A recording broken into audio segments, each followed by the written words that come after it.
and namaste, my beautiful friends. I'm Jill Loftus of Nuit Astrology. Welcome to your planetary energy forecast for the week of May the 27th, 2024. Now we are wrapping up the month of May very rapidly and easing into the month of June this week.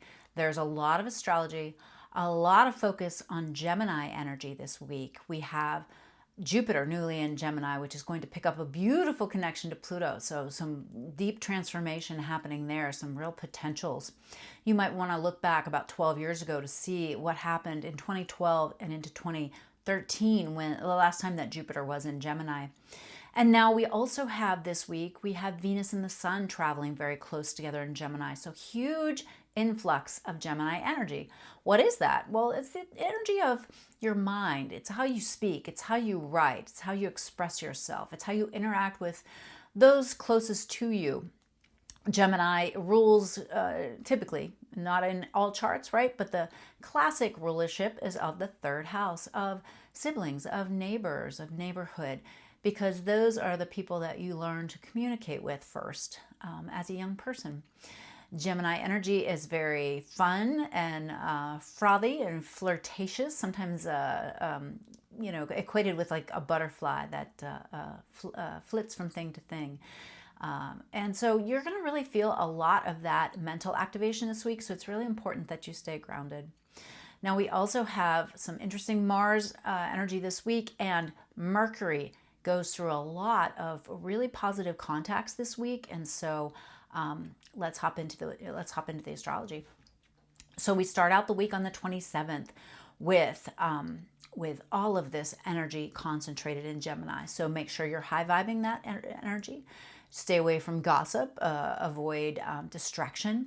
Avoid going down rabbit holes of social media or clicking link to link. Right? These can be very Gemini activities. Avoid gossip. That's another shadow of Gemini, or being two-faced. So instead, delight in positive conversations, and a very active mind, making social connections, and enjoying facts and figures and jokes and all those wonderful things that we love about Gemini energy. We've also got a beautiful connection on Monday between Mercury in Taurus and Saturn in Pisces.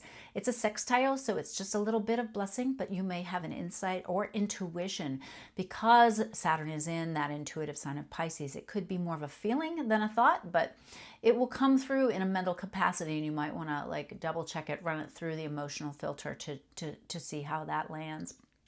Now, we're looking at the 29th. I'm actually saying caution flags up from the 29th through the end of the week. Why? Well, a planet of energy, a drive and will, Mars, is very empowered in the sign of Aries, and it is going to meet and come together with Chiron, the part of us that shows us where we feel like broken, like we don't fit in, that we're damaged in some way. Now, everybody, is going to experience this energy differently.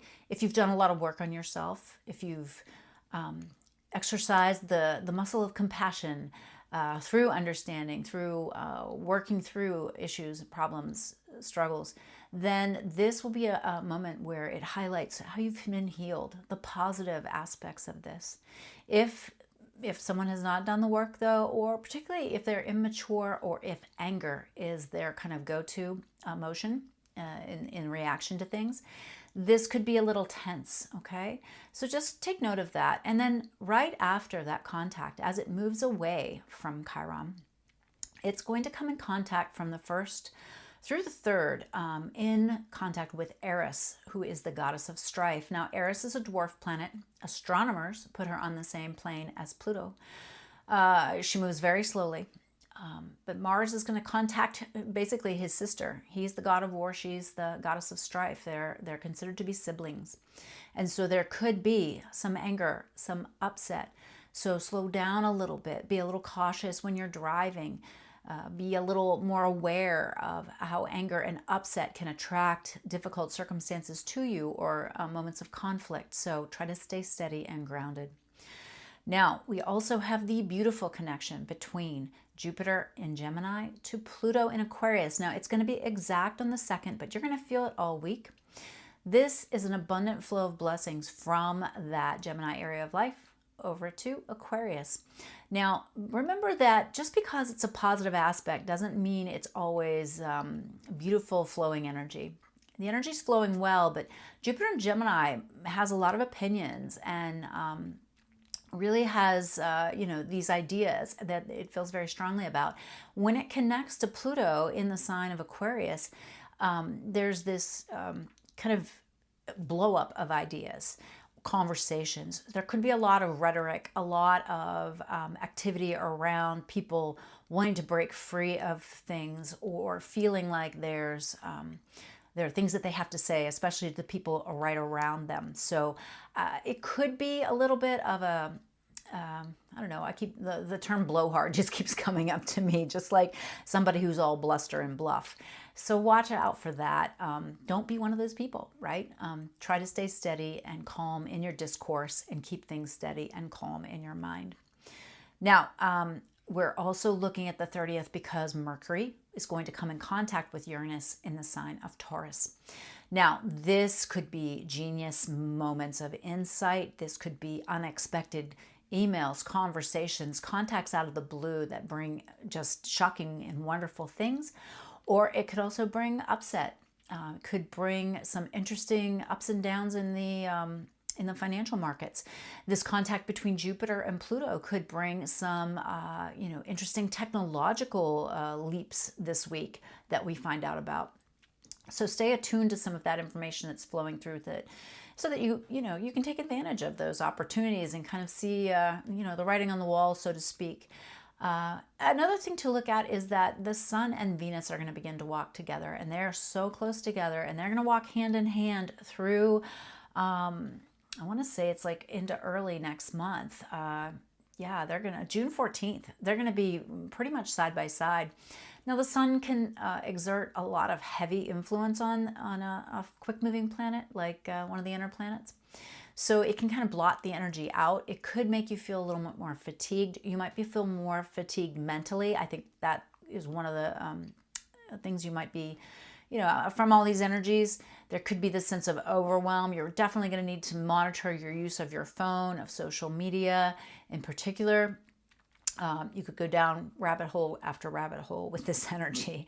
But there will be a moment when Jupiter and the Sun come together, and they will merge, right? And then there will be the message will be delivered, the understanding will be made, and so just stay attuned and attentive to what's coming through in that Gemini area of life for you. Now, I'm also really watching as we get to the end of the week. We have Mercury once again having a beneficial contact, this time a sextile to Neptune. So that's at the very end of its tour through Taurus. It's going to send some lovely energy down there to Neptune. So this could be very inspired and inspirational. Just make sure to steady it, because Neptune can sometimes bring fog or confusion.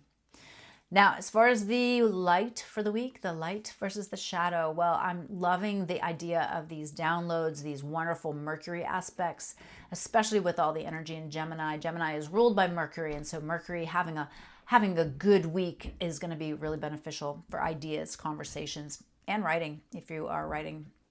Opportunities for healing this week. I think, a meeting of Mars and Chiron, I see this as an opportunity, absolutely, to take action, to initiate action towards healing. When you had Mercury come through here, it gave you the idea. When you had Venus come through here, it gave you the value of healing, prioritizing it, making it important. Now Mars shows you the direction. So this is very beneficial. And then, of course, that Jupiter-Pluto trine, I'm really intrigued to see how this beautiful air flow of energy presents itself, especially since we are in the age of air for the next 200 years. Now, as far as the shadow of this week, well, we've got that Mars-Chiron. Again, it could present itself in positive ways. It could present itself in harsh ways. So be a little cautious and careful. I'm also really watching that Mars-Eris conjunction as well, particularly if you have planets and points between 23, 26. Aries, I'd be a little careful there. And then, finally to wrap up the week, I would pay attention to any low vibe Gemini. Low vibe Gemini has no attention span. Low vibe Gemini is gossiping and, spending way too much time on Facebook or something like that, sharing, memes that you think are funny and that offend other people. Just stay away from the lower vibrational Gemini energy. If you can max the benefits of the Gemini energy, you are going to have a great week.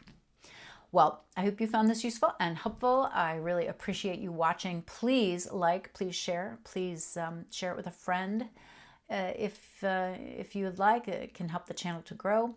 I have not done the tarot yet, so I'm intrigued to see what advice it has for the week. I wish you a most marvelous week. Hello, my beautiful friends. Namaste. It's Jill. Let's take a look at the week of May the 27th. 2024. It's a pretty interesting astrology week. I'm really kind of intrigued by this whole Pluto-Jupiter. I'm super fascinated to see how the Mars Chiron's gonna go, and just this whole shift into Gemini energy.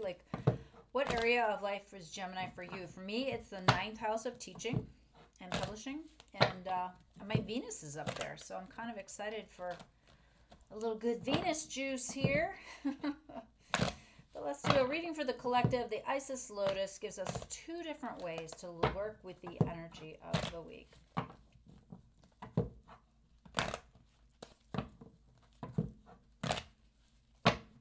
All right.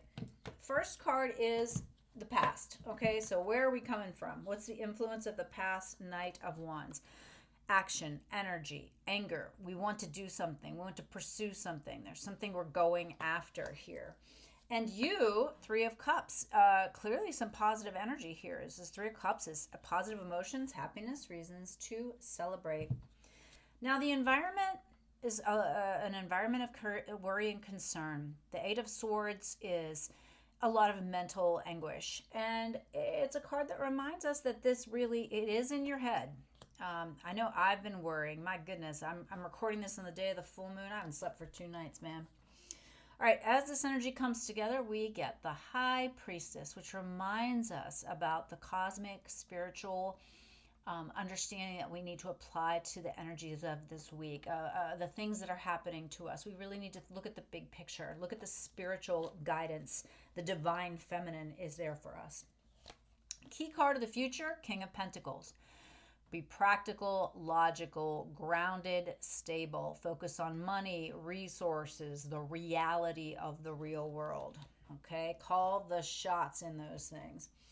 And the opposing forces in play are 10 of Swords, something not going quite right, just because, it's not the path that you should have been on, or it's just not something for you, but it can still feel a little yuck, right? And on the other side, a new beginning. So Ace of Pentacles, a brand new concrete beginning. Near future detail card, the Death card. Well, we got a big ending coming. Now, this isn't a drama mama ending like the Tower, but it's like, look, you gotta stop doing this in order to move forward. Now, what are the modifiers? On the 10 of Swords side, the 6 of Swords. You got to move to the better place. You got to get to a safer location, maybe.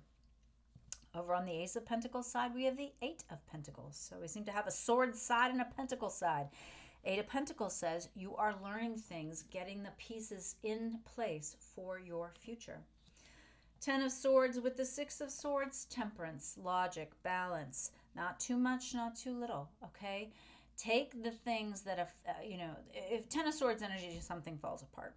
Okay, so then there's an ending, the Death card. The 6 of Swords says you're getting to this better place, but Temperance says take these different things that have come apart and put them together to create something new.